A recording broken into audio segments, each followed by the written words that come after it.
Ubi caritas et amor Deus vivies. De l'Évangile selon saint Jean au chapitre 17e. Ainsi parla Jésus, et levant les yeux au ciel, il dit : Quant à moi, la gloire que tu m'as donnée, je la leur ai donnée, afin qu'ils soient un comme nous sommes un. Chers frères, ce chapitre 17 est à la fois d'une grande complexité et d'une très grande profondeur. Pourquoi ? Parce que tout est mêlé ici. Tout semble récapitulé.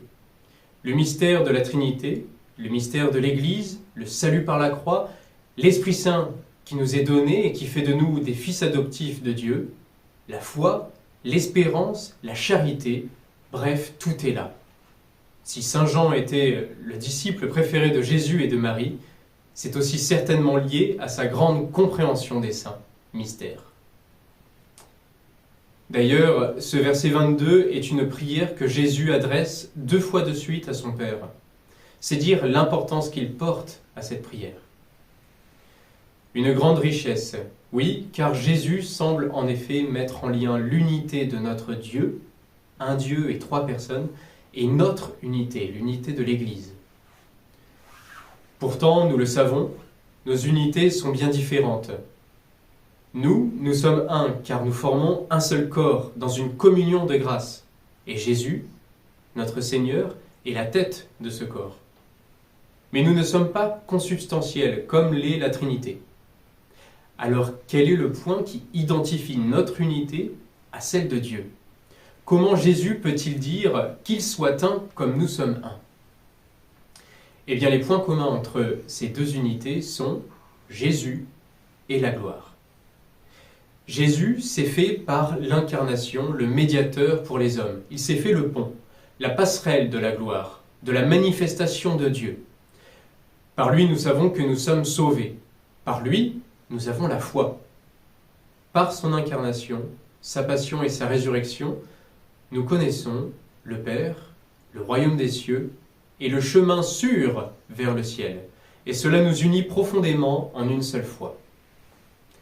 Mais ce n'est pas le seul point commun. En effet, nous avons dit Jésus et la gloire. Mais alors de quoi s'agit-il quand on parle de cette gloire ? La gloire habituellement désigne la grandeur, la haute dignité d'un personnage. Ainsi parlons-nous de la gloire d'un roi ou d'un empereur. Eh bien la gloire de Jésus, pris dans un sens général, c'est sa divinité. Et même, c'est la simultanéité de son humanité avec sa divinité. Nous avons des exemples de Jésus manifestant sa gloire, sa divinité, par exemple à Cana, ou encore lors de la transfiguration, ou à la résurrection de Lazare. Oui, mais cela vise encore une fois à nous donner la foi. Or, si nous osons avancer encore plus loin, la gloire dont il est question ici, à ce moment précis du chapitre 17, qui est ce ciment d'amour entre le Père et le Fils, ce don qu'il se communique de toute éternité, ce don qui nous est fait au moment où Jésus expire sur la croix, cette gloire, eh bien, c'est l'Esprit Saint. Lui-même, l'Esprit Saint en personne, il est ce don de l'agapé, qui n'est pas qu'une gentille bienveillance, non. Ce don de l'agapé, c'est, de manière distincte, Dieu avec nous. C'est l'Esprit Saint en nos cœurs. C'est Jésus en notre âme.